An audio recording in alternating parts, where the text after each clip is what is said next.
자, 이제 비유동 부채를 하겠습니다. 좀 다 자세히 알려드리고 싶은데 좀 시험에 나오는 거 위주로. 잘 알려주세요. 안 돼요. 그럼 순서를 못 끝내서. 맨 처음에 배우면 이게 헷갈려요. 이거였는데 또 다른 그러니까 이게 제가 진짜 엄청 고민을 많이 하고 있거든요. 지금 어떻게 해야 될지. 근데 좀 일단은 이 합격이 목적이니까. 네, 제 욕심대로 하면 진도가 안 끝나가지고. 그럼 비하인드로 찍어가지고 올리시면 안 돼요? 그러니까 그게 이제 세무 2급 거를 여러분이 몰래 보시면 되는 거예요. 세무 2급에서 좀 자세히 하고 이제 지금 사채부터 나오겠죠. 원래 이게 엄청 중요한 주제인데 우리 시험에서는 정말 간단하게 나와요. 사채가 일단 뜻을 좀 보면은 사채는 회사채입니다. 회사채. 그러니까 채무증권이거든요. 이제 시작을 어떻게 하냐면 채무증권이에요. 채무증권. 근데 이게 여러 가지 종류가 있는데 우리는 지금 회사니까 회사채라고 해요. 회사가 발행한 채무증권이거든요. 근데 또 어떤 게 있냐면 공채 이런 거 들어보셨을 것 같아요. 공채는 뭐 공개채용 이런 게 아니라 공공기관에서 발행한 채권. 그리고 국채를 먼저 해야 되는데 국채. 국채는 국가가 발행한 채무증권. 공공기관이 발행한 거는 공채. 그 다음에 또 지방자치단체가 발행한 건 지방채. 뭐 이런 식으로 막 여러 가지가 있거든요. 근데 우리는 일개 회사잖아요. 일개 회사가 발행한 채무증권을 회사채라고 하는 겁니다. 대충은 이런 느낌이에요. 그러면 좀 느낌이 장기차입금이랑 비교를 해야 되는데 지금 비유동 부채잖아요. 그러면 비유동 부채 하면 여러분은 바로 장기차입금을 먼저 떠올리셔야 돼요. 그러면 차이를 좀 생각해 볼게요. 만약에 뭐 여러분이 장기차입금을 빌린다라고 하면 여기에는 보통 은행이 와요. 은행. 그러니까 여러분이 자금을 조달할 때 가장 그 낮은 이자율로 안전하게 돈을 빌리는 방법이 은행에서 장기 차입을 하는 거예요. 그러니까 기업은행 가서 저 돈 좀 빌려주세요 하면 재무제표 갖고 오세요 이러거든요. 그리고 보는 거예요. 얘가 돈을 갚을 수 있을지 없을지. 근데 만약에 너무 좀 재무 건전성이 안 좋아 그러면 못 빌려주겠다 그래요. 그러면 이제 배지를 먹고 가는 데가 금융회사예요. 나 지금 돈 빌리고 싶은데 방법이 없을까요? 이렇게 상담을 하면 그 금융회사에서 이렇게 말을 해줘요. 얼마 빌리고 싶냐? 하면 나 1억 빌리고 싶다. 1억. 그러면 1억을 딱 목표로 잡고 설계를 들어가는 거예요. 어떻게 하냐면 이거를 대충 한 10,000개로 쪼개요. 그러면 10,000원짜리 10,000개가 되잖아요. 그러면 10,000원짜리 금융상품 10,000개를 만들어서 저기 그 상담원들한테 시켜. 영업하라고. 이거 팔아. 수수료 몇 프로 줄게. 이런 식으로 하는 거예요. 그러면 가서 막 앉으면 여러분이 이제 투자하러 가면은 이 상품이 그렇게 좋다고 그러겠죠. 그러니까 저는 이제 아무도 안 믿는데 어디 가서 막 추천하면 이게 수수료율이 제일 높으신가 보죠. 막 이런 물어보거든요. 표정이 속으로만 말해야죠. 그러니까 너무 영업적으로 들어오면 이게 수수료율이 높은가 보구나 막 이래요. 그렇지 뭐 어쩔 수 없잖아요. 다 먹고 사는 게. 네, 그런 느낌이에요. 그러면 우리가 이거를 부탁을 해서 그 사원들이 10,000원짜리 10,000개를 완판시키면 내 손에 1억이 들어오는 거예요. 그게 사채예요.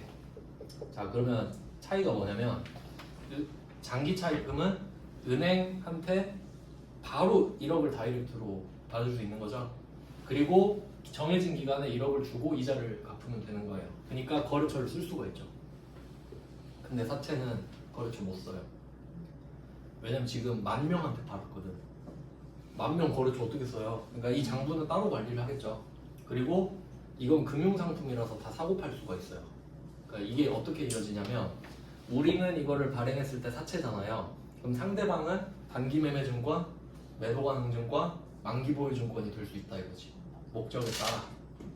그러니까 뭐 우리는 거래처를 쓸 수가 없습니다. 차이 아시겠죠? 이런 느낌이라는 거예요. 그래서 사채는 이런 거다. 금융회사를 껴가지고 수수료 엄청 주고 하는 거예요. 그럼 이제 대충 이 상황 설명을 들으셨으니까 문제를 풀어보겠습니다. 1번 문제입니다. 세무 1급에서도 나오는 아주 기본적인 주제인데 만기 3년짜리 보이시죠? 그러니까 이게 수수료가 비싸다 보니까 보통 보면 3년 이상으로 발행을 한단 말이죠. 그러니까 자동으로 비유동 부채. 그러니까 이게 말 문제로 좀 잘 나오는데 사채는 앞에 힌트가 없잖아요. 그러니까 뭐 단기 차입금, 장기 차입금 하면 힌트가 딱 있죠. 장기 차입금 하면 아 비유동 부채구나. 장기가 있으니까. 근데 사채는 사채의 성격상 비유동이란 걸 알아야 돼요. 사채는 그냥 성격이 비유동. 그러니까 아무도 말 안 해주거든요. 사채가 비유동인 거. 그냥 내가 알아야 돼. 사채는 최소 3년 이상이구나 이런 느낌으로. 자 그러면 이제 사채를 발행해 보겠습니다. 그리고 또 특이한 점은 장기 차입금 같은 경우는 내가 은행한테 1억을 빌려달라고 하면 1억을 주잖아요. 그리고 1억을 갚잖아요. 근데 사채는 금액이 다를 수가 있어요. 좀 보조적인 설명을 드리면 그러니까 이게 시장이자율이라는 게 있어요. 시장이자율 이게 뭐 기준이 있는데 그러니까 대충 그냥 그 요새 시장에서는 이자 몇 퍼센트 주더라 이런 느낌 있죠. 그리고 내가 지금 채권을 발행한다는 거는 이건 좀 알아두세요. 채권을 발행한다 이 말은 이거는 채무증권입니다. 채권을 발행한다는 말은 돈을 빌렸다 이 말이에요. 이거 진짜 중요한 거예요. 이거는 그러니까 누군가가 채권을 발행했대. 그러면 그 누군가가 돈을 빌린 겁니다. 이렇게 해석하셔야 돼요. 그럼 응용을 한번 해볼까요? 국채를 발행했대. 이런 말을 뉴스에서 들었어요. 해석해볼게요. 국채를 발행했대. 그럼 국가가 채권 발행한 거죠. 국가가 국민한테 돈 빌렸다. 이유는 세금을 못 올리니까 너네한테 돈 빌릴게 일단. 그리고 복지해 줄게. 그리고 지금 한 세대한테 빌려서 다음 세대가 갚는 거예요. 국채는 그런 개념이에요. 막 10년째 막 이러니까 이해되시죠? 그러면 우리가 지금 회사잖아요. 그럼 우리는 회사채를 발행한 거야. 그러니까 우리가 돈 빌린 거야. 그럼 우리가 이자를 줘야겠죠. 자 그럼 이제 액면 이자율이 있어요. 그러니까 이거는 말 그대로 시장 거고요. 이거는 내 거예요. 내라고 하면 이상하다. 나. 내가 줄 수 있는 이자율이거든요. 그럼 둘이 비교를 하는 거예요. 자 그러면 이 1번 문제가 한번 분석해 볼까요? 지금 액면 금액 5천만 원짜리 사채를 발행했죠. 그럼 이 말은 5천이 액면에 적혀 있잖아요. 그럼 우리는 5천을 갚아야 돼 어쨌든. 액면 사실 그대로 갚아야 되니까. 근데 4,800에 할인 발행됐죠. 싸게 팔았다 이 말이죠. 그 이유가 뭐냐면 예를 들어서 지금 시장에서 이자가 5% 정도 되는데 나는 4%짜리로 발행한 거예요. 그럼 상식적으로 한번 생각해봐요. 여러분이 뭐 다른 회사 거 채권을 사면 5% 이자를 먹거든요. 근데 이 회사 채권 사면 4%밖에 안 줘. 그럼 살 이유가 있나요? 안 사겠죠. 그러니까 얘가 하는 방법이 그럼 그냥 200은 안 받을게. 그러니까 무릎 꿇어버리는 거예요. 내가 이자를 덜 주니까 그냥 200 안 받을게. 그럼 그거 네 이자로 치면 되잖아. 하면 얼추 맞을 수도 있겠죠? 상당히 파격적이잖아요. 이런 식으로 해서 차입금이랑 차이는 차입금은 빌린 돈 갚을 돈 갚거든요. 근데 사채는 다를 수가 있어. 이유는 시장 이자율과 내 이자율이 다를 수 있기 때문에. 그럼 만약에 내 이자율이 6% 되잖아요. 그럼 어떻게 하겠어요? 야, 돈 더 갖고 와봐. 그럴 수 있겠죠. 그러니까 지금은 할인 발행인데 내가 이자를 더 주면 할증 발행도 가능해요. 이자율에 비례해서 문제를 풀어봅시다. 원래 이게 좀 알면 재밌는데 이 시험 너무 쉽게 나와요. 자 그러면 이때 액면 금액 있죠. 사채 액면 금액을 부채로 잡아줍니다. 그러니까 우리는 이 돈을 어쨌든 갚아야 돼요. 약속을 한 거기 때문에. 그러니까 그 액면 금액이라는 말이 나오면 어떻게 생각하시면 되냐면요. 그러니까 여러분 지폐 있잖아요. 지폐 5만 원짜리 있고 만 원짜리 있고 그렇죠. 네, 그냥 냉정하게 생각해봐요. 5만 원짜리를 갈면 5만 원의 가치가 나올까요? 절대 그렇지 않죠. 그럼 왜 5만 원이 5만 원이냐면 5만 원에 5만 원 써 있잖아요. 그러면 그걸로 하기로 약속한 거죠. 그러니까 액면 금액은 약속이에요. 그럼 이 말은 내가 사채 5천만 원짜리 발행했죠. 그럼 이거 갖고 있는 사람은 아 내가 이거 갖고 있으면 5천 받는구나. 약속을 지금 한 거잖아요. 그럼 우리는 5천을 줘야 된다는 거지. 알겠죠? 그리고 이제 같이 알아두시면 얘는 액면 금액이다.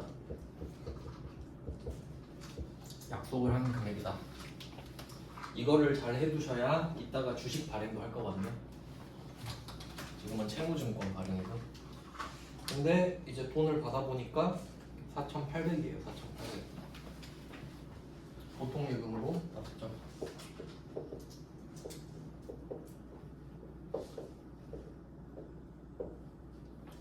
자, 자산이 들어왔어요. 얘를 발행 금액이라고 합니다.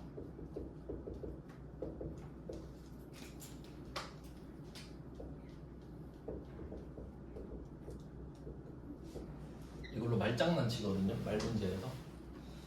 아 그러면 원래 회계 1급은 이걸로 끝이에요. 문제가. 근데 말도 안 돼. 왜냐면 제가 아까 말씀드렸죠. 수수료가 겁나 비싸단 말이에요. 그럼 여기서 5만 원의 사채 발행비를 제외한 금액이 들어왔죠. 그러면 나는 이 5천을 발행하고 4,800을 받을 계획이었으나 저기 금융회사한테 수수료 5만 원 또 줘야죠. 그럼 이거는 빼고 들어왔겠죠. 이렇게 되겠죠. 그러니까 뭐 어쩌고 저쩌고 될 거 아니야. 4,700 얼마 될 거 아니에요. 그리고 남는 금액 이게 뭐냐? 우리 사채 싸게 팔았죠. 사채 할인 발행 자금입니다. 계정 과목이 그냥 그래요. 사채 할인 발행 자금. 보통 사할차라고 줄여서 말하고 금액은 굳이 구할 필요는 없겠죠. 합쳐서 5천이 되게끔 세팅이 되면 돼요. 그럼 얘는 어떤 성격을 갖고 있는 거냐면 지금 이 사채라는 계정 과목에 차감 계정으로 들어가거든요. 이렇게 세트해요. 그러니까 지금 사채라는 애가 부채 플러스니까 얘의 차감이면 부채 마이너스가 됩니다. 그냥 반대라서. 이렇게 정리가 돼요. 이게 가장 기본적인 문제입니다. 이 정도 맞힐 수 있죠. 그럼 이거 가지고 말 문제 뭐라고 나오냐면 말 문제도 나오면 한번 맞춰보세요. 이렇게 나와요. 지금 이게 사채 발행비죠. 5만 원이 사채 발행비잖아요.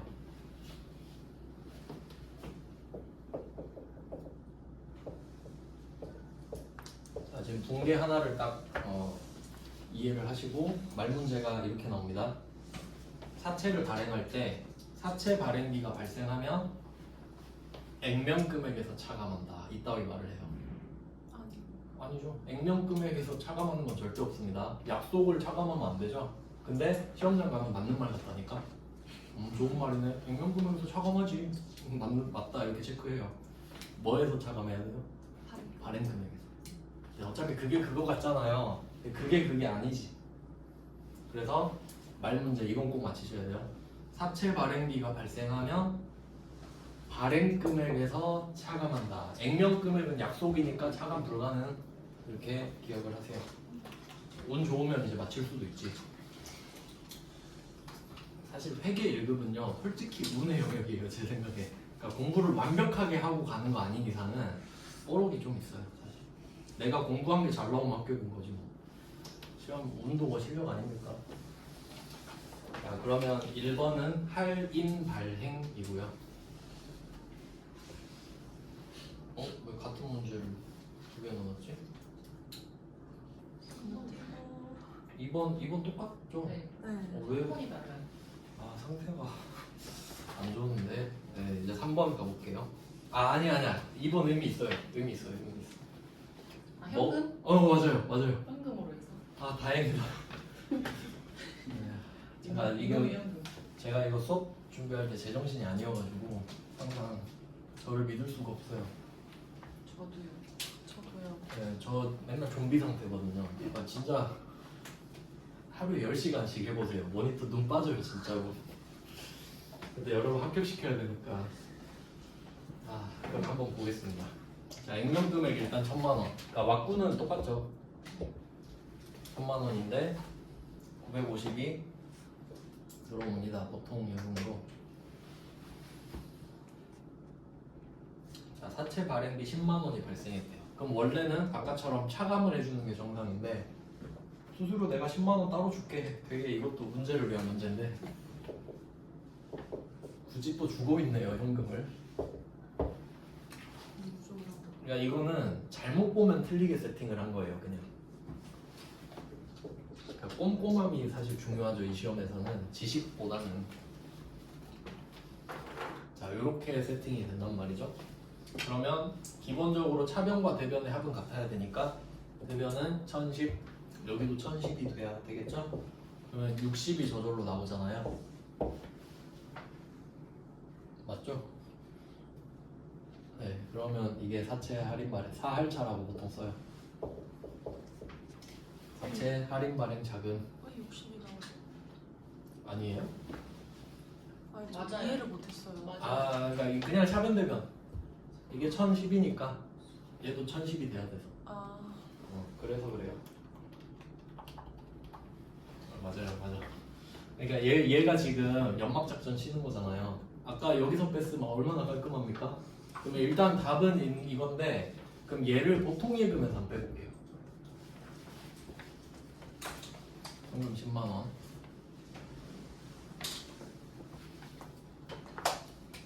이거 중요한 거예요. 자, 10만 원을 여기서 뺐죠? 그럼 얘 940이잖아요. 얘는 안 변합니다. 얘가 변하면 안 돼요.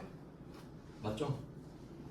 그러니까 이 정도를 좀 참고하시면 되겠습니다. 근데 일부러 넣어놨잖아요. 어차피 내가 받는 돈 똑같잖아요.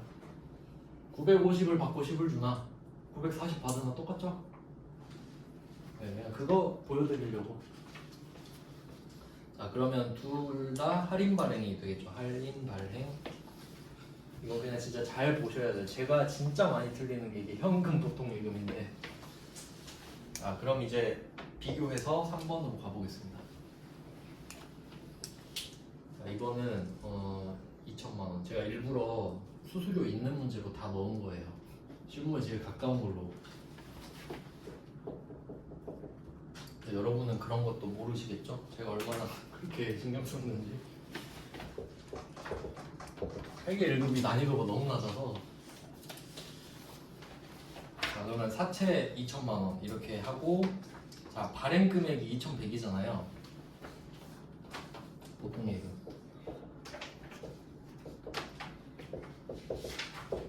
그러면 이제 아까 제가 설명드렸는데 내가 갚아야 될 돈보다 더 많은 돈을 받고 있죠. 그러면 얘는 어떻게 해석해야 되냐? 내가 시장 이자보다 더 많은 이자를 주고 있구나. 이거 말문제로 나올 수 있으니까. 그래서 이런 상황은 할증 발행인데 할증 발행은 액면 이자율이 시장 이자율보다 더 높을 때다. 이런 식으로 나오면 맞힐 수 있으면 좋겠죠. 자, 그러면 얘는 자산 부채입니다. 근데 사실 여기서 끝난 건 아니고요. 원래 제일 어렵게 나오면 지금 보시면 확실히 100만 원 더 받았죠. 근데 지금 수수료가 80이잖아요. 얘도 현금으로 줬는데 진짜 어렵게 나오잖아요. 수수료가 120이에요. 수수료가 120일 수도 있어. 한번 해볼까요? 어떻게 되나? 여기서는 현금으로 주고 있죠. 그럼 이게 진짜 어려운 이유가 겉으로 보기엔 할증 같죠? 근데 결과적으로 할인. 왜? 2,100을 받으려고 했는데 수수료가 120을 파먹어 버리잖아요. 그러면 결국 내가 받은 돈은 뭐 1,980 이렇게 되나? 그러면 결과적으로 할인 발행 자금 나오거든요. 그럴 수 있겠죠, 당연히. 그냥 결과적으로만 보시면 돼요. 이렇게 했을 때. 그러니까 지금 납은 아니고 지금은 80이잖아요. 그러면 그래도 할인 발행, 할증 발행이잖아요. 그러면 합계 맞춰보면 여기가 22P니까 20, 이게 사채 할증 발행 자금이거든요.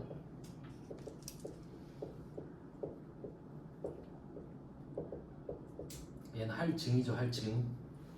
그러니까 같은 쪽에 붙잖아요. 얘는 사채 할증 발행 자금이 가상 계정으로 부채 증가 시킵니다.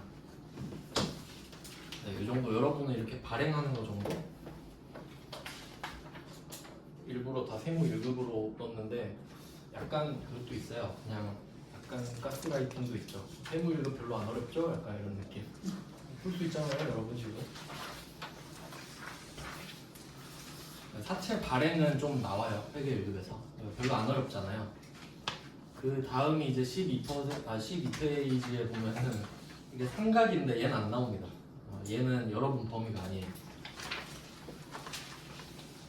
네, 삼각은 조금 어려운 범위가 되겠고 14페이지로 바로 넘어가겠습니다. 요거는 한번 나왔네요. 조기상환. 조기상환이라고 하는 거는 아까 이제 사채 같은 경우는 3년 이상 이렇게 말씀드렸는데 근데 그 중간에 내가 돈이 많이 생겨가지고 갚아버릴 수도 있는 겁니다. 그래서 그걸 조기상환이라고 해요. 자 그러면 회계 1급 거는 아주 쉽게 나왔습니다. 그러면 이제 사채가 대변에 있다는 거 아시니까 이걸 참고해서 사채를 한번 상환해 볼게요. 여기서 보셔야 될 거는 액면 금액이랑 장부가액이 똑같다는 거예요.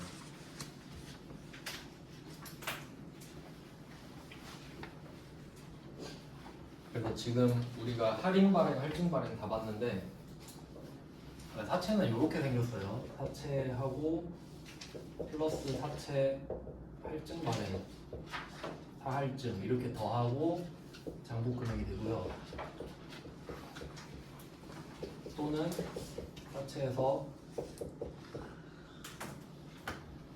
사할인, 뭐 발행차금입니다. 뒤에는 이런 식으로 장부 금액이 나오거든요. 근데 이 10번 문제는 되게 특이하게 액면 금액이랑 장부 금액이 똑같잖아요. 그럼 이게 어떻게 가능하냐면 시장 이자율이랑 액면 이자율이 완벽하게 똑같을 때 네가 주는 만큼 나도 줄게. 그러면 1,000만 원 갚을 테니까 1,000만 원 줘. 이게 돼요. 그러니까 이걸 액면 발행이라고 하거든요. 그러면 지금 이 상태는 액면 발행. 정말 좀 힘든 상황이긴 한데 똑같기가 어렵잖아요. 시험에서도 잘 안 나오는데 좀 쉽게 주려고 한 것 같아요. 그러면 이거를 갚아보자는 겁니다. 그러면 사채를 없애야 되니까 차변에 사채 1,000만 원을 없애요. 그리고 이걸 갚으면서 980만 원만 주는 겁니다.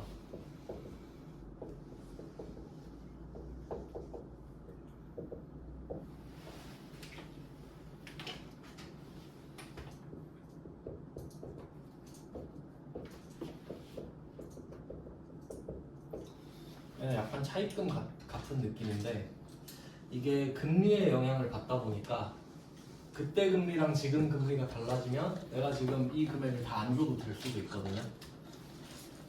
그래서 그런 상황을 지금 말을 한 것 같아요. 그럼 우리가 20을 지금 이득 본 거예요. 1,000만 원은 받았었는데 지금 980밖에 안 주니까 그럼 이게 사채 상환 이익입니다. 사채를 상환했는데 이익이 생겼다.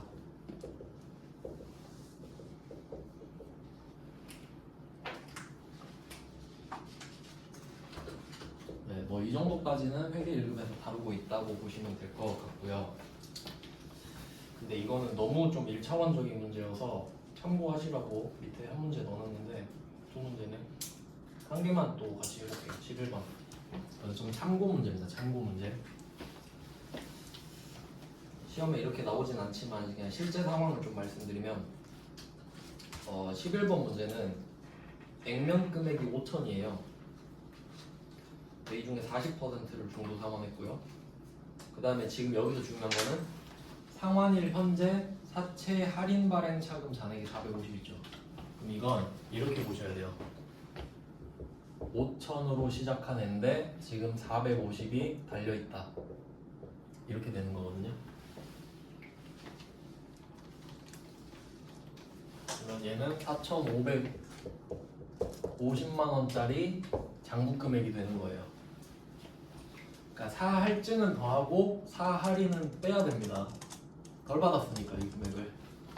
자, 이걸 한번 갚아보세요 이거거든요. 근데 하나도 어렵지 않아요.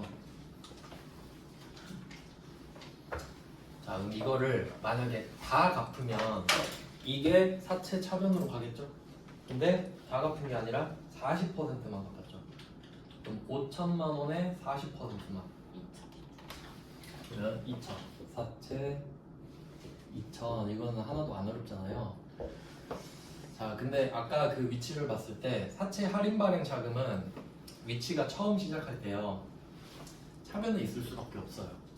왜냐면 사채는 한번 그려볼까요? 사채가 5천 이렇게 되잖아요.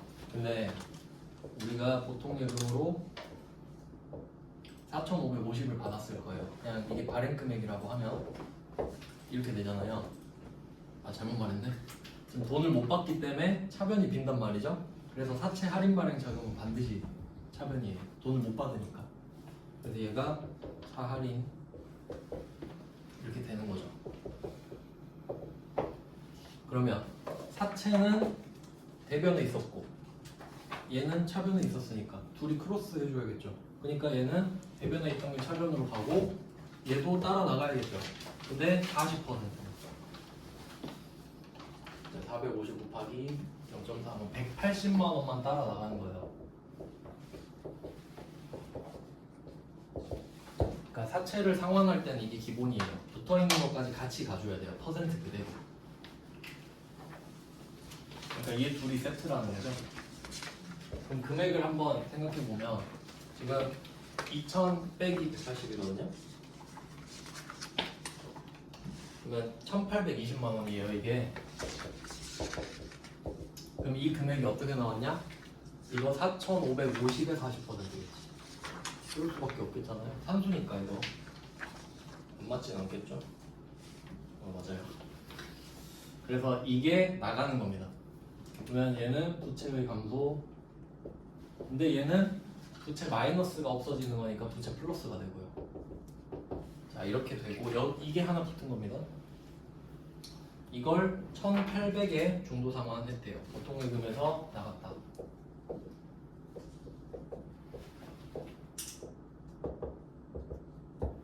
네, 이렇게 되는 겁니다. 그럼 이번에도 차대 합을 맞춰서 보시면 되겠네요.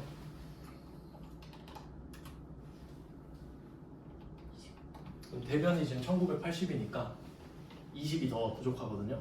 여기다가 20을 더 써줘야겠네요.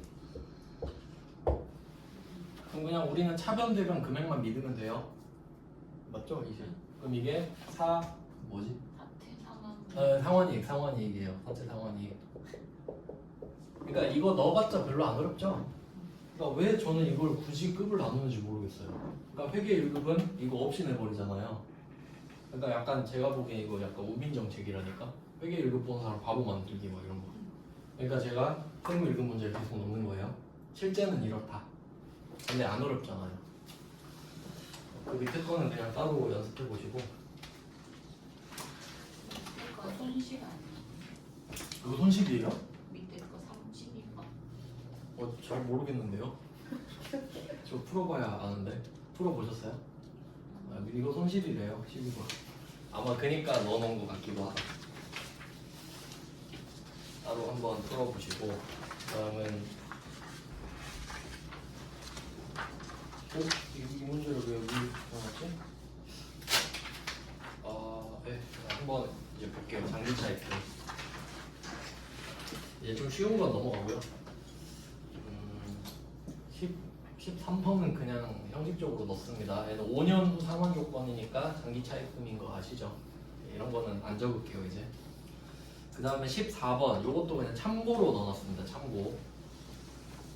업무와 관련된 자산을 취득하는 조건으로 서울시청으로부터 정부보조금 5천만 원을 받았죠. 자, 이건 이 정도 푸실 줄 알아야 된다 생각하는데 지금 서울시청이 나한테 5천을 쌌거든요. 근데 이 중에 50%는 상환행고 안 갚아도 된다는 소리죠. 그럼 이게 리얼 보조금이 되는 거예요.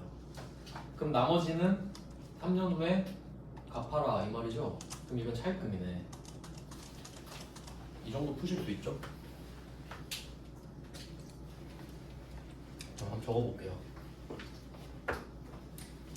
보통예금 제가 한번 설명해드린 적 있는 것 같은데 보조금 받을 때 일단은 5천만 원을 보통예금으로 받았고요. 없는 거, 상환의무가 없는 거는 기억나세요? 국고보조금, 보통예금 이렇게 차감 계정으로 들어간다 했던 거.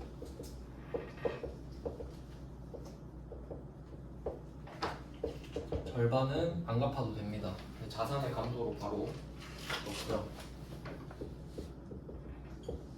나머지는 갚아야 되잖아요. 그럼 얘는 계정 과목이 장기차입금이죠. 3년이니까. 정보 보조금이죠? 이거 위에 거요? 아 예. 이거 계정 과목이 국고보조금 아닌가? 위에 윗줄에 정보 보조금.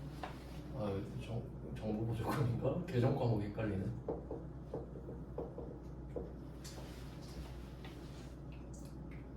저는 국고보조금이라고 배우거든요. 어쨌든 뭐 둘 중에 하나 검색해서 찾아보시면 되겠습니다. 보조치면 되죠. 보조. 아 저도 헷갈려요. 그러니까 제 시험범 그거랑 달라요. 이름이 다른 게 있어가지고 헷갈려서 그래요. 그러면 장기차입금 얘는 누구한테 갚아야 되죠? 서울시청. 이 문제는 좀 좋다 생각했어요. 이건 좀 괜찮다. 부채 증가. 세무 2급 거네요. 네, 24번은 그냥 참고예요. 참고. 여러분 시험 범위는 아니긴 한데 이런 상황도 있을 수 있다라는 거고. 그다음에 15번 이거 시험에 잘 나옵니다. 15번은 유동성 대체라고 써 있죠. 이거 시험에 엄청 잘 나오는데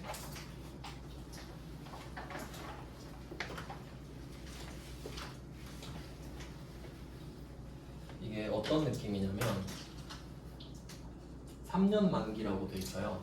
그러면 돈을 한번 빌려볼게요.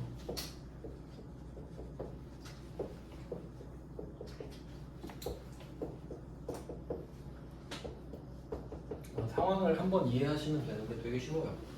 얘는 어떤 느낌이냐면 2000X1년에 차입을 하는 거예요. 돈을 빌려요. 돈을 빌릴 때는 항상 언제 갚을지가 빌릴 때 결정이 됩니다. 맞죠? 근데 3년 뒤니까 하나, 둘, 셋 이때 상환일이 결정된 거죠. 자 그러면 우리는 이걸 해야 돼요. 돈을 빌렸을 때 내년까지 안 갚아도 되니까 장기차입금으로 결정이 났겠죠. 내년까지 안 갚아도 되니까 장기차입금으로 이름을 달아놨을 거예요. 그럼 우리 입장에서 재무제표를 매년 보잖아요. 12월 31일에. 그럼 장기차입금 써 있으면 지금은 일단 신경 안 써도 되겠다 하고 넘어가는 거예요. 그러니까 나중에 갚는 거니까. 근데 시간이 흘러요.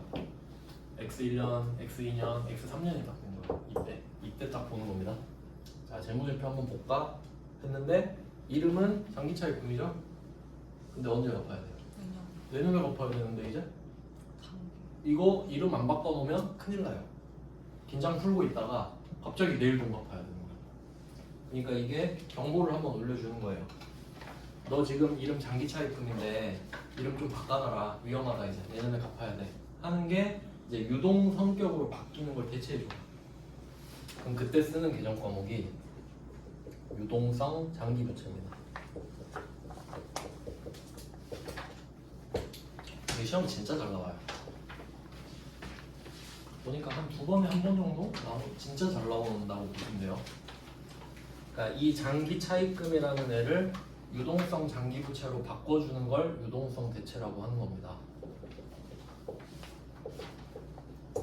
이유는 얘는 원래 비유동이었는데 유동으로 바뀌었으니까. 그러면 해석해보면 장기 차입금이잖아요. 그러니까 얘가 장기부채였죠. 얘는 출처를 말해주는 거예요. 나는 장기부채였다. 하지만 지금은 유동성을 띠고 있지. 이런 식으로. 그래서 조심하라는 소리죠. 이제는 장기차입금이 아니다. 그렇게 얼빠져 있을 때가 아니야. 이렇게 이름을 바꿔주는 겁니다. 자, 그럼 이 상황을 이해하셨으면 답은 엄청 쉬워요.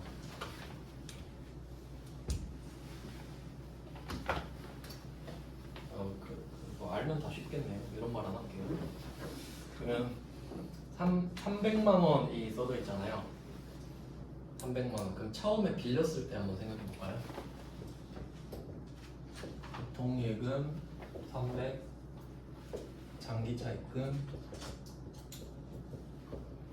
300 이렇게 시작을 했을 거예요. 우리은행.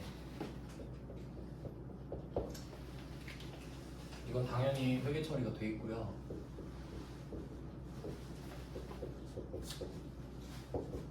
자, 근데 이제 이때 23년 이런 느낌으로 이때가 왔다. 그러면 우리 입장에서 안전한 장기 차입금은 사라지는 거예요. 장기 차입금이 사라집니다.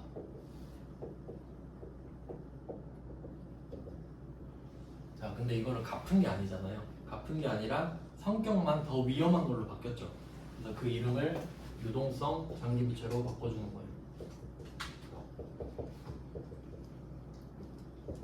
우리는 네, 우리 이거 꼭 써줘야 됩니다.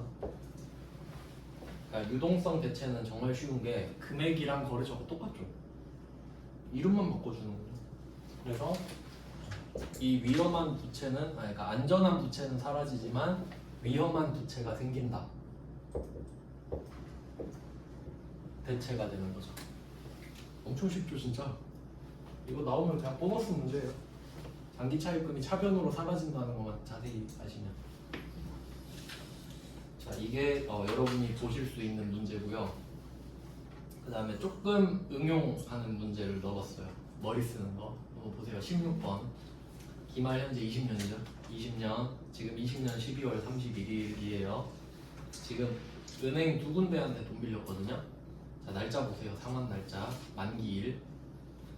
위에 절세은행은 21년, 구리은행은 22년이죠. 자, 그럼 이제 위험해진 부채는 절세은행 거밖에 없죠. 그럼 밑에 구리은행은 그대로 안전하죠, 아직도. 그러니까 절세은행 것만 유동성 대체. 그러니까 이게 사실 현실적이지 않겠어요, 여러분 일할 때? 그러니까 이렇게 하나씩 넣어 놓는 거예요, 참고하시라고. 네, 그래서 유동성 대체. 세무 1급 해봤자 뭐 이 정도 수준이다. 그 다음 17번. 요거는 이것도 좀 이거 독해 문제라고 해야 되나? 한번 볼까요? 17번. 17번은 전기의 유동성 장기 부채로 대체한 장기 차입금입니다.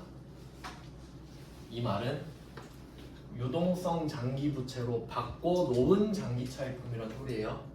그러니까 이거 오해하시면 안 되는 게 여기서 장기 차입금은 계정 과목이 아닙니다. 그냥 차입금을 지칭하는 거예요. 내가 빌린 돈을 말하는 거예요, 장기 차입금은. 근데 지금 유동성 장기 부채로 바뀌어 있는 상태죠. 그러면 내년까지 갚아야겠구나 이 생각을 하고 있어요. 근데 우리가 죽어도 이거는 못 갚겠는 거예요. 내년에 갚아야 되는데 그래서 좀 말을 한 거예요. 저 돈 못 갚습니다. 좀 연장 좀 해주세요 하니까 알았어요. 2년 연장해 드릴게요. 뭐 이런 느낌이죠. 그러면 우리가 방금 유동성 대체를 했잖아요. 이 둘 자리를 또 바꾸는 거예요. 유동성 장기 부채가 사라지면서 다시 장기 차입금이 되는 거죠. 그리고 2년 뒤에 또 이거 해야 되지. 근데 이렇게 되면 정말 많이 틀리겠죠? 외워서 푸는 사람은 그냥 차변에 장기 차입금 써버린단 말이에요. 근데 좀 옛날 문제긴 한데 그래도 모르잖아요. 혹시 모르니까. 네, 이런 느낌입니다. 그래서 유동성 대체랑 좀 만기 연장, 이건 좀 주류는 아닌데 참고로 넣어놨습니다. 17번은 좀 조심하셔야 되는 문제예요. 그 다음은 18번은 이거 또 해야 되나? 18번은 제가 이거를 바꾸고 싶었는데 못 바꿨는데 한번 해석해 볼게요. 지금 18번은 장기 차입금 2,000이랑 이자 30을 지급했죠. 여기서 이상한 점 찾기. 보통 예금 아니, 그 앞에예요. 힌트. 답은 장기 차입금입니다. 왜 그런지 생각해 볼게요. 장기 차입금은 반드시 뭘로 바뀌어야 돼? 유동성 장기 부채로 한 번은 바뀌어야지. 그리고 갚는 거잖아요. 근데 얘 뭐죠? 장기 차입금을 다이렉트로 갚죠. 그럼 얘는 조기 상환입니다. 아까 사채에서도 조기 상환 나왔었죠. 그러니까 제가 이런 것까지 신경 써서 넣는다니까요. 생각해 보시라고. 그러니까 원래 이상한 거 맞죠? 네.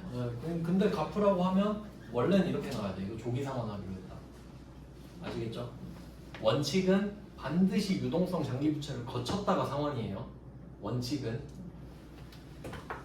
그러면 뭐 갚아 볼까? 그리고 원래는 또 뭐 어떤 이슈가 있는지 아시나요?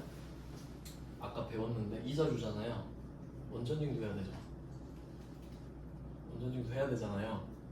근데 그냥 안 하는 걸로 하겠죠 아마. 참고하시면 되겠습니다. 이거 그냥 상황만 좀 설명드렸고 이제 거의 다 끝났군요. 이제 임대보증금 이거 한 문제 억지로 넣었네. 임대보증금 얘는 임차보증금 앞에서 배우셨었거든요. 기타 비유동자산에서. 자, 얘는 한 문제만 딱 넣었어요. 핵심 되는 문제만. 이제 바로 여러분 푸실 수 있겠네요 이 문제.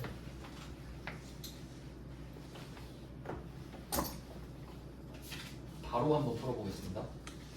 자 그러면 상황 분석부터. 지금 임대료라는 말이 나오거든요. 그럼 여러분은 건물주예요. 임대료라는 말을 감히 쓸 수 있는 거 보니까 야 임대료 갖고 와 이 말을 할 수 있나 보죠. 그러면 우리 입장에서는 임대보증금이란 게 있을 겁니다. 생각해 볼게요.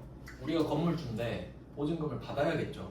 그러니까 차변에 보통예금 얼마 하고 임대보증금으로 받았다 이런 이야기가 나오겠죠. 근데 우리는 이 임대보증금을 돌려줘야 되잖아요. 계약기간 끝나면. 그러니까 부채죠. 부채니까 누구한테 갚아야 될지 써놓겠죠. 인성 이런 식으로. 이게 가장 처음에 있었을 관계입니다.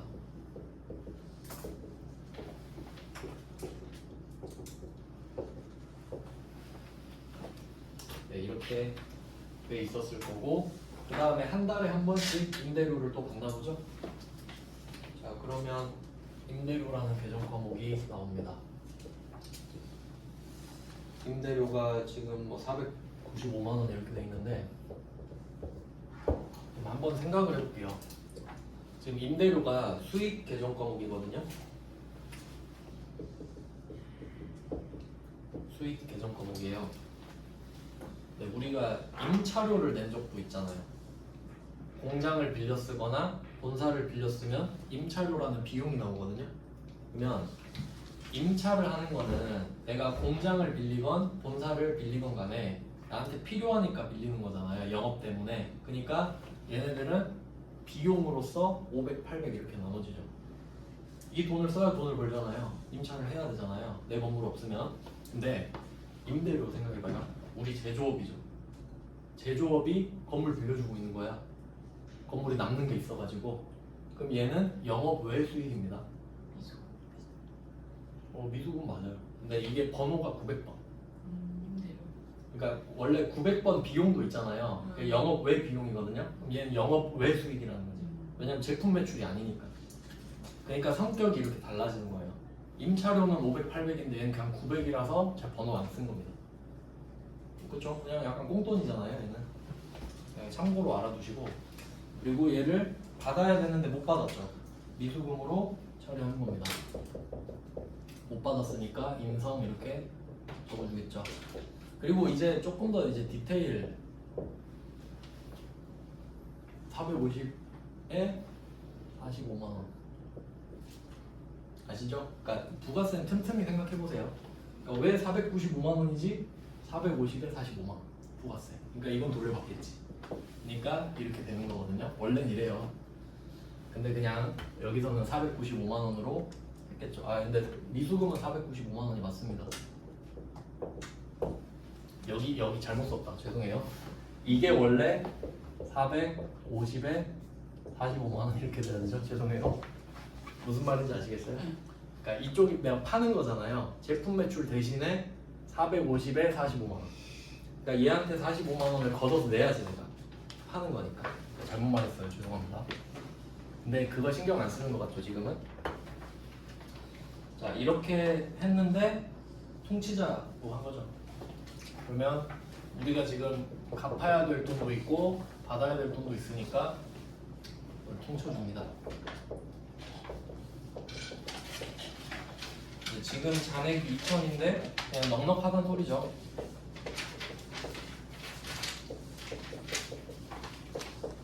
하고 네, 미소금 이렇게 통쳐주면 됩니다.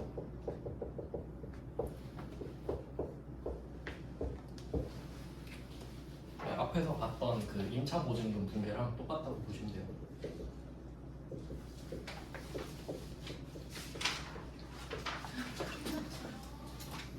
이제 여러분 엄청 쉽죠 부채는? 네. 자산 때보단 쉽죠? 네, 그때보단 낫죠 좀. 거부감이 덜하죠. 네, 이제 마지막 페이지예요. 실물. 퇴직급여 충당부채가 나오네요. 앞에서 제가 그 퇴직연금 운용자산 할 때 살짝 말씀드렸는데, 그러니까 얘는 뭐 하는 거냐면 12월 31일이 되잖아요. 그러면 생각을 해보는 거예요. 12월 31일인데 지금 직원들 다 퇴사하면 얼마 줘야 되지? 그게 퇴직급여 충당부채예요. 왜 계산해? 응? 그걸 왜 계산해? 왜냐면 퇴직금 줘야 되니까. 그러니까 어느 정도 지금 다 퇴사하면 얼마 정도가 들겠구나라는 건 알고는 있어야지. 지금 다 퇴사할 건 아니지만 그리고 매년 업데이트 해주는 거죠. 매년 업데이트. 왜냐면 놀라니까 한 번에 다 퇴사했을 때 금액이 확 나가버리면. 근데 얘는 조금 완성도가 떨어지긴 하는데 최대한 좀 비슷한 걸로 넣어봤습니다. 20번 문제 한번 볼게요.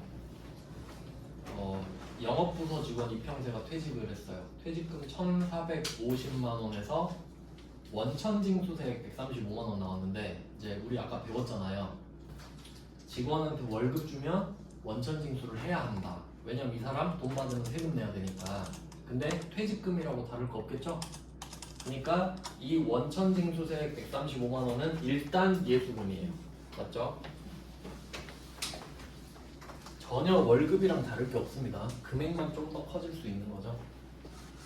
네, 금액이 더 월급보다 크겠죠 보통. 그러면 저는 예수금을 먼저 쓰겠습니다. 135만 원. 그러니까 여기에 아까 말씀드린 소득세, 지방소득세 그리고 4대 보험료, 직원 부담분이 들어가 있는 거예요. 자, 이걸 먼저 썼습니다. 자, 그리고 차변이 뭐가 달라지냐면 월급 줄 때는 차변이 급여였죠. 그냥 급여, 뭐 상여 아니면 뭐 임금 이런 게 나왔는데 여기서 퇴직금이잖아요. 그러면 이 문제 살짝 말도 안 되는데 제가 퇴직급여 충당부채는 기 말에 모든 직원이 다 퇴사했을 때 나가는 돈이라고 그랬죠. 근데 이거 조회해야 되거든요. 아직 우리 조회 배우진 않았는데 조회하면 1,100만 원 나와요. 말이 돼요? 전 직원 퇴사하면 1,100 나갈 것 같아요. 근데 한 명 거도 안 돼 지금. 그러니까 이건 문제를 위한 문제입니다. 그냥 그런갑다 하시면 돼요. 그러면 우리가 퇴직급여 충당부채를 만드는 것부터 한번 해볼까요? 퇴직급여 퇴충이라고 많이 해요. 퇴직급여 충당부채인데 그러니까 이거를 뭐 작년에 1,100을 만들었다고 가정해볼게요. 이렇게 우리 생각이죠. 지금 퇴사하면 이 정도 줘야겠구나. 자, 그러면 갑자기 왜 이런 부채가 늘었어? 라고 하니까 직원들 월급이야 라고 해서 이거를 퇴직급여라는 비용으로 만드는 거란 말이에요. 자, 정확히 따지면 이 퇴직급여도 500, 800이 있는 겁니다. 따로. 근데 이 두 개가 합쳐져서 퇴충이 되는 거죠. 생산직 직원도 있고 본사 직원도 있을 텐데 그러니까 이렇게 퇴충을 만든단 말이에요. 만들 때. 그러니까 이게 작년 말에 하는 공개라고 가정을 해봅시다. 이렇게 우리는 준비를 했는데 이 사람이 퇴사하더니 1,450을 갖고 가는 거예요. 좀 문제 완성도가 너무 아쉬운데. 그러면 어쩔 수 없이 우리는 1,100을 쓸 수밖에 없잖아요. 1,100밖에 안 만들었으니까. 그럼 이거를 일단 갖다 쓰는 거죠. 자, 근데 부족하죠. 350만 원이 부족하잖아요. 근데 애초에 이 퇴충을 뭘로 만들었죠? 퇴직급여라는 비용으로 만든 거잖아요. 그러니까 나 돈 나갈 것 같다. 지금은 아니니까 부채 이렇게 만든 거죠. 그럼 부족한 걸 얘가 또 한 번 더 나오는 거예요. 이거 물어보고 싶어서 억지 문제를 짓는 거예요. 그러니까 이거 그거랑 비슷해요. 대손중간금, 대손상각비 똑같잖아요. 그 느낌이 오면은 아 똑같은 짓을 또 하고 있구나 이런 느낌인 거죠. 근데 이 사람이 영업부서거든요. 800 이거 물어보고 싶은 거지 이거.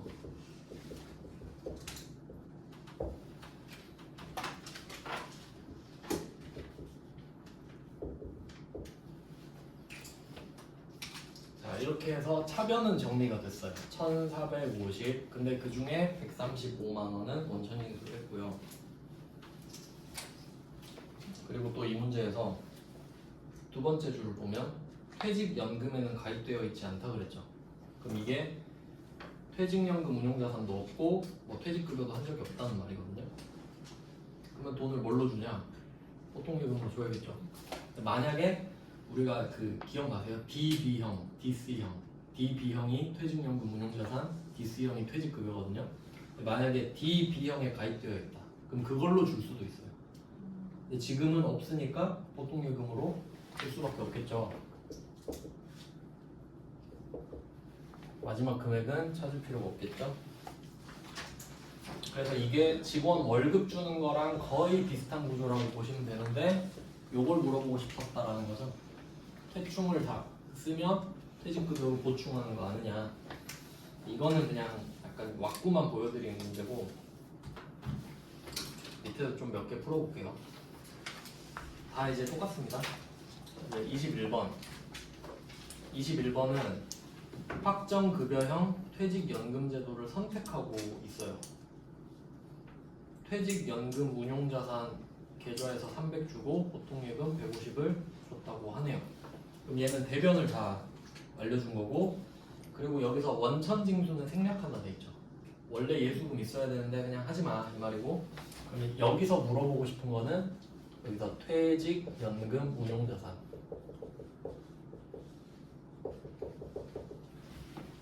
여기서 300 주고 나머지 보통예금 150 주고 예수금은 원래 있어야 되는데 없다고 치고, 그래서 제가 일부러 예수금 때문에 20번 문제를 앞에 넣은 거예요. 이걸 생각은 하셔야 된다는 거죠. 자 그러면 450이 대변에 만들어졌거든요. 근데 이번에도 퇴충 잔액을 400으로 해놨네요. 이제 의도 딱 보이시죠? 그러면 퇴충 400 쓰고 부족한 50만 원은 퇴직급여로 쓰라는 소리가 되겠죠. 그리고 얘는 생산직이니까 500번 퇴직급여. 그러니까 딱 포맷 보이시죠? 이거를 메인으로 물어보고 싶고 조금 더 가면 이것까지 한번 물어보고 싶다. 근데 이제 이 문제도 푸셨는데 별로 안 어렵죠? 생물 1급인데 별 차이 없잖아요. 그게 그겁니다 사실. 네, 그 다음은 또 밑에 거. 이거 회차를 잘못 적은 것 같은데. 아 이거 못 찾는데 잘못 적으면 20번이랑 22번이 출처가 같을 리가 없는데 제가 뭔가 잘못 적은 것 같네요. 22번은 보시면 퇴직금 5천 보통예금에서 지금 이거는 진짜 개꿀입니다. 개꿀. 답이 한 줄이에요.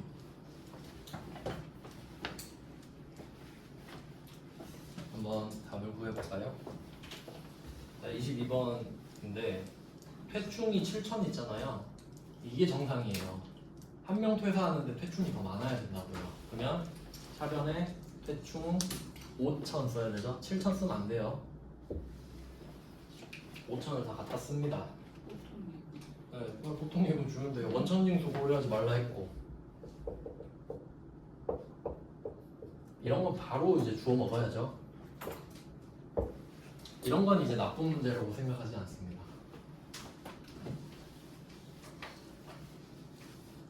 그리고 23번 이것도 회계 1급이네요. 그나마 좀 최근 문제입니다. 퇴직금 880. 퇴직연금 운용자산이 넉넉하게 있죠. 근데 이 문제는 또 특이하게 23번 문제는 세 번째 줄에 퇴충을 설정하지 않았대요. 그럴 수도 있죠. 왜 안 하는지 모르겠는데 그냥 문제를 위한 문제죠. 일부러 제가 이렇게 하나씩 해봤어요. 문제를 다 이상하게 내가지고 이 정도 네 문제 푸시면 다 알 수 있을 거라 생각합니다. 그러면 얘는 퇴충이 없기 때문에 바로 500번 퇴직급여로 넣어주시고요. 영어분데 그러네요. 800번이에요. 800. 이제 잘하시네요. 일부러 한 건 아니에요. 진짜 틀렸어요 지금. 그러면 880. 네, 이렇게 퇴직급여 잡아주고 원천징수는 언급이 없죠. 없으면 그냥 그렇게 이제 아시겠죠? 말 안 하면 그냥 없는 거고. 퇴직연금 운용자산이 5,200 있잖아요. 근데 뭘로 줬다고 말 안 하죠. 그럼 이거는 퇴직연금 운용자산에서 줬다. 그러니까 지금 퇴직금 주려고 쌓는 통장이잖아요. 조금 애매하긴 하지만 이렇게 해석하는 게 최선인 것 같아요.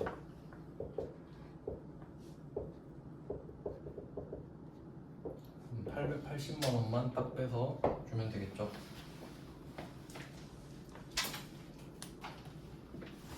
완성도가 조금 아쉽긴 한데 좀 어쩔 수가 없죠. 좀 파악은 되셨을 거라 생각하고, 그 다음에 24번은 시험에 안 나옵니다. 그냥 제품보증 충당부채라는 게 있는데 그냥 내용만 좀 보면은 이거는 회사가 그런 거 있잖아요. 법으로 하는 건 아닌데 예를 들어 뭐 현대자동차 같은 경우는 아마 5년에 10만 킬로인가? 그때까지 무상수리 뭐 이런 게 있어요. 근데 그걸 법으로 하라고 한 건 아니잖아요. 근데 지들이 말을 뱉는 순간 의무가 생기죠. 그런 게 제품 보증 충당부채예요. 말을 한 순간 부채가 생겨버리잖아요. 그게 제품 보증 충당부채고, 그거 만들 때는 그냥 그런 내용이에요. 이거 시험에 절대 안 나옵니다. 이거 그냥 하나 있어서 넣었어요. 기체는 이 정도고, 좀 쉬다가 이따가 자본 시험에 나올 만한 거 좀 볼게요.